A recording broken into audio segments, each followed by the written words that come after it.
Hello. Making another video. Why? Because I think it might help somebody. Might mean your teaching is a little bit more pleasant. Might mean you have a better time. Might mean that your students have a better time. That's why. It's a heat wave in Seville, let's face it. It always is, isn't it? What have I got for you today? I got an idea from Unit 5 of this book, Understanding Teenagers in the ELT Classroom, which, if it isn't already, could be and should be your Bible for teaching teenagers, because it's got paragraph after paragraph of snippety usefulness in the pages. I'm going through it one more time, picking out my favourite or one of my favourite ideas from each chapter. When I get to the end, I'm not going to hold this up in front of you anymore. So there we go. What teachers dread in the teenage classroom? Clickbaity, you may think, but I believe not. I mean, clickbait is getting to, at least on my feed, ridiculous proportions. So, I mean, it could say, Chris Roland breaks his silence on teens teaching. I've got loads of those.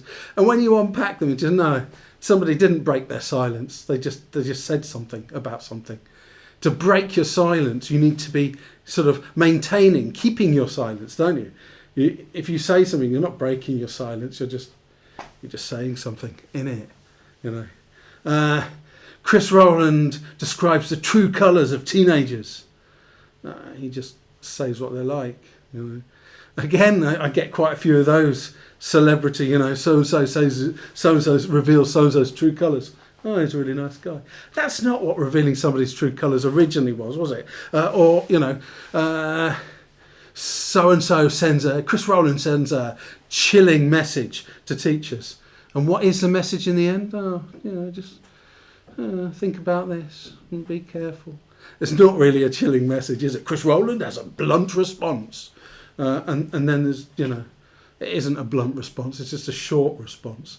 I think, again, there's a difference. And there has to be a dialogue between. You can't have a blunt response when nobody has actually said anything to you. So they go to one celebrity, they get a response from them, or they get a comment from them about someone else, and then they say, has a blunt response to.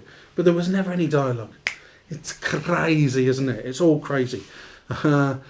What teachers of teenagers dread, which is the title of this one. Well, no, I am actually going to talk about what I think teachers of teenagers dread very briefly, and it's going to take less time than this long-winded intro has, actually. So, what do teachers of teenagers dread? If you're a teacher of teenagers, you can just imagine that for a second. Ask yourself, what is it you dread? And if you're not a teacher of teenagers, imagine you were. What would it be that you dreaded? What I think is the answer is that most teachers of teenagers dread the class as one turning upon them. Standing there with a whole class laughing at you, attacking you, throwing things at you. Extreme, it's more of a metaphor, really.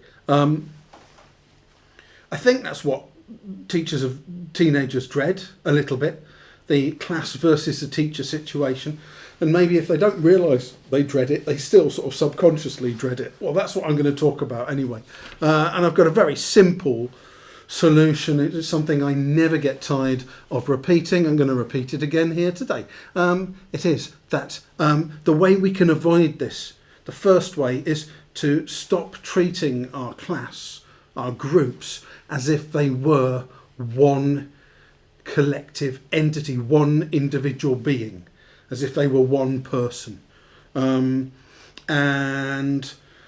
the mistake that I see teachers making, and I think the easiest mistake to fall into, is to stand there when they've not done what you wanted them to do, to stand there and tell the class off as a collective, as a group, as if they were all the same. I've probably said this on this channel, saying it again, because what that does is that forces them together. That creates the class versus teacher situation. What we want to do is address individual behaviours and make individual people accountable, and give them recognition for their individual behaviours.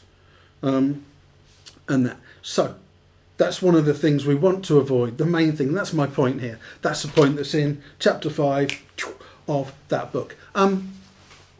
Now, how can we help ourselves not to do that? Because it's very easy to fall into that kind of stand there, you guys.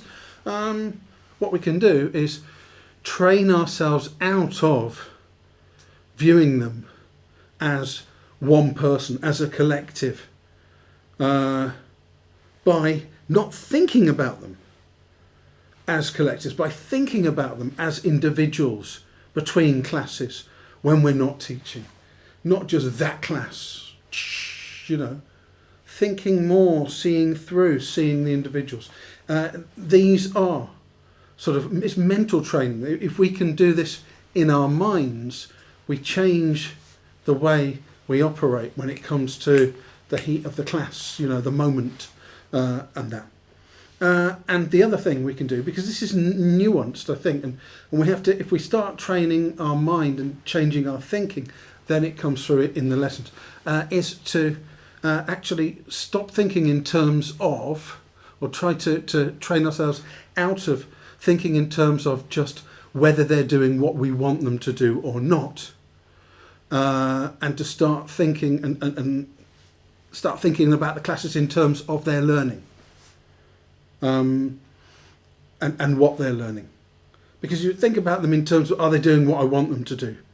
Are they behaving? Well, this is all about power. And then it leads very quickly to that that other route, that confrontational route. What we want to be thinking is, about their individual learnings, the journey they're on. Is this one learning? Is that one learning? What can I do to help this one? It takes the emphasis off behaviour, personalities, how we, whether we like a student or not. So those are my tips there. The sort of nuanced, layered training yourself out of seeing a group as a whole and making it about whether they're doing what you want. When you take the emphasis off that, I feel it stops being as much of an issue. And if there is, negative or collective misbehaviour, it makes it easier to start to rectify.